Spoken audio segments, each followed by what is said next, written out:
직장 상사에게 할 말이 있는데 참았습니다. 친구한테 서운한데 그냥 넘겼습니다. 그러다 어느 날 폭발했습니다. 당신만 그런 게 아닙니다.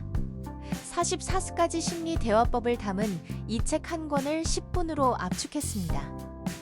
이 책에서 가장 소름 돋는 실험이 하나 있습니다. 문장에 딱 3글자만 추가했을 뿐인데 상대방의 승낙률이 60%에서 93%로 뛰었습니다. 이건 뒤에서 자세히 풀어보겠습니다. 사람을 처음 만났을 때 뭘 먼저 말하느냐, 이게 전부를 결정합니다. 심리학에서 이걸 초두 효과라고 부릅니다. 실제 실험을 하나 보겠습니다. 브라이슨이라는 사람의 정보를 두 그룹에게 전달했습니다. A 그룹에게는 똑똑하다, 근면하다, 상냥하다, 질투심이 많다 순서로 말했고, B 그룹에게는 정확히 반대로 질투심이 많다부터 시작해서 똑똑하다로 끝냈습니다. 같은 사람, 같은 정보입니다. 결과는 어떻게 됐을까요? A 그룹이 브라이슨에게 압도적으로 높은 호감을 보였습니다. 처음 들은 정보가 전체 인상을 지배한 겁니다. 대화도 똑같습니다. 당신이 누군가에게 부탁할 때, 불만을 말할 때 첫 문장에 긍정적인 메시지를 넣으면 상대는 당신의 말 전체를 호의적으로 받아들입니다. 반대로 불만부터 꺼내면 그 뒤에 어떤 좋은 말을 해도 이미 늦습니다. 근데 순서를 바꾸는 것만으로는 부족합니다. 진짜 중요한 건 그 다음입니다. 당신이 누군가에게 말을 걸었는데 상대가 경계하는 눈빛을 보내본 적 있으시죠? 그건 말의 내용이 아니라 관계의 온도가 문제입니다. 심리학에서는 이걸 라포르라고 합니다. 쉽게 말하면 서로 마음이 통한다고 느끼는 상태입니다. 라포르가 형성되지 않은 상태에서는 아무리 좋은 말을 해도 벽에 대고 말하는 것과 같습니다. 오수양 저자는 라포르를 만드는 가장 빠른 방법으로 미러링을 소개합니다. 상대가 커피를 마시면 나도 마시고, 상대가 고개를 기울이면 나도 살짝 기울입니다. 무의식적으로 나와 같다고 느끼게 만드는 겁니다. 여기에 하나 더. 상대의 마지막 말을 그대로 반복해주는 백트래킹 기법도 있습니다. 상대가 요즘 너무 힘들어라고 하면 아, 정말 힘드시구나 라고 그대로 돌려주는 겁니다. 이 두 가지만 쓰면 상대의 경계가 놀라울 정도로 빨리 풀립니다. 그런데 마음의 문을 여는 것과 원하는 답을 얻는 것은 전혀 다른 문제입니다. 같은 내용인데 말하는 방식만 바꿨을 뿐인데 결과가 완전히 달라집니다. 이게 프레이밍 효과입니다. 의사가 환자에게 수술 결과를 설명합니다. A 방식, 이 수술의 사망률은 10%입니다. B 방식, 이 수술의 생존율은 90%입니다. 같은 수술, 같은 확률인데 B 방식으로 들은 환자들이 수술에 동의하는 비율이 압도적으로 높았습니다. 일상 대화에서도 똑같이 작동합니다. 이거 안 하면 손해봐 대신 이거 하면 이득이야 라고 말하면 상대의 반응이 달라집니다. 야근 좀 해줘 대신 이것만 끝내면 내일 여유롭게 시작할 수 있어 라고 바꾸면 같은 부탁이 전혀 다르게 들립니다. 핵심은 부정적 틀을 긍정적 틀로 바꾸는 겁니다. 손해를 피하라고 압박하는 게 아니라 이득을 얻게 해주는 방식으로 말을 포장하면 상대는 자발적으로 움직입니다. 여기까지는 말의 포장법이었습니다. 다음부터는 차원이 다릅니다. 하버드 대학의 심리학자 엘렌 랭거가 놀라운 실험을 했습니다. 복사기 앞에 줄을 서 있는 사람들에게 3가지의 방식으로 새치기를 부탁했습니다. 첫 번째, 먼저 복사해도 될까요? 승낙률 60%. 두 번째, 급해서 그러는데 먼저 복사해도 될까요? 승낙률 94%. 놀라운 건 세 번째입니다. 복사를 해야 해서 그러는데 먼저 복사해도 될까요? 이유가 아무 의미가 없습니다. 복사를 해야 해서 복사하겠다니요. 그런데 승낙률이 93%였습니다. 사람의 뇌는 이유 자체의 내용보다 이유가 있다는 사실에 반응합니다. 때문에라는 세 글자가 붙는 순간 뇌가 자동으로 합리적이라고 판단하는 겁니다. 부탁할 때, 설득해야 할 때 반드시 이유를 붙이세요. 내용이 완벽하지 않아도 됩니다. 이유가 존재한다는 것 자체가 상대의 심리적 저항을 낮춥니다. 이건 부탁할 때의 이야기입니다. 반대 상황은 어떨까요? 부탁을 잘하는 건 만큼 중요한 게 거절을 잘하는 겁니다. 대부분 거절하면 관계가 깨질까봐 두려워합니다. 그래서 억지로 수락하고 속으로 분노합니다. 오수양 저자는 거절에도 공식이 있다고 말합니다. 핵심은 관계를 지키면서 나를 지키는 겁니다.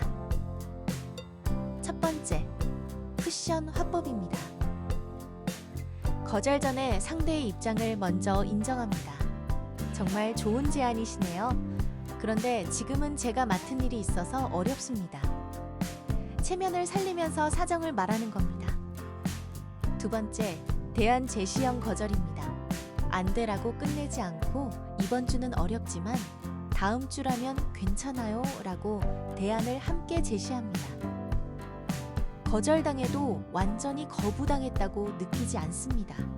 세 번째, 이유 기반 거절입니다. 앞에서 배운 랭거의 실험을 그대로 적용합니다. 때문에라는 이유를 붙이면 상대는 거절도 수용하기 쉬워집니다.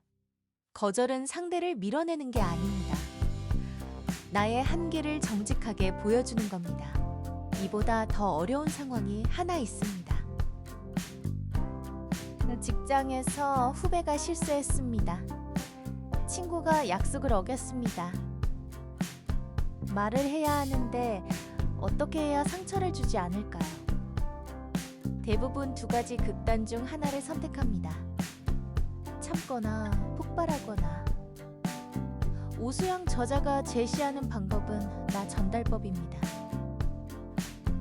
너 왜 맨날 늦어가 아니라 나는 기다리면서 좀 불안했어로 바꾸는 겁니다. 주어를 너에서 나로 바꾸는 것만으로 비난이 표현으로 바뀝니다. 여기에 하나 더, 샌드위치 화법입니다. 칭찬으로 시작하고 중간에 지적하고 다시 격려로 마무리합니다. 보고서 구성 정말 좋았어요. 다만 데이터 부분은 한 번 더 확인하면 좋겠어요. 이 정도 실력이면 다음에는 완벽할 거예요. 상대는 지적을 받았지만 자존심이 지켜졌기 때문에 방어 대신 수용을 선택합니다. 핵심은 사람을 공격하지 않고 행동만 지적하는 겁니다. 이걸 알면 웬만한 갈등은 해결됩니다. 진짜 고수들은 여기서 한 단계 더 올라갑니다. 웃으면서 할 말 다 하는 사람들의 최종 무기는 설득이 아닙니다.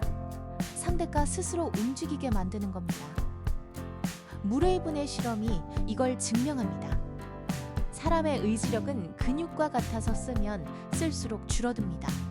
상대를 억지로 설득하려 할수록 저항은 점점 강해집니다. 대신 질문을 던지세요. 이 프로젝트에서 가장 중요한 게 뭐라고 생각하세요? 상대가 직접 답을 말하는 순간 그건 당신의 주장이 아니라 상대 자신의 결론이 됩니다.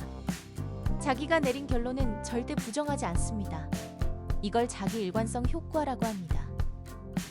또 하나, 선택지를 주는 방법도 있습니다. A안과 B안 중 어떤 게 나을까요? 라고 물으면 상대는 할까 말까가 아니라 어떻게 할까를 고민하게 됩니다. 이미 하겠다는 전제가 깔린 겁니다. 강요 없이 원하는 방향으로 이끄는 기술. 이게 진짜 대화의 고수가 쓰는 방법입니다. 그리고 이 모든 기술 밑바탕에는 한 가지 전제가 있습니다. 초두 효과, 라포르, 프레이밍, 링거의 실험까지 여러 기술을 살펴봤습니다. 하지만 오수양 저자가 가장 강조하는 건 기술이 아닙니다. 진심입니다. 기술만 앞세우면 사람들은 반드시 알아챕니다. 이 사람이 나를 조종하려 한다는 걸요. 그 순간 모든 신뢰가 무너집니다. 이 책의 제목을 다시 보세요. 웃으면서 할 말 다하는 사람들의 비밀. 핵심은 웃으면서입니다. 진심으로 상대를 존중하는 마음이 먼저 있어야 합니다. 그 위에 기술을 얻는 겁니다. 저자는 말합니다.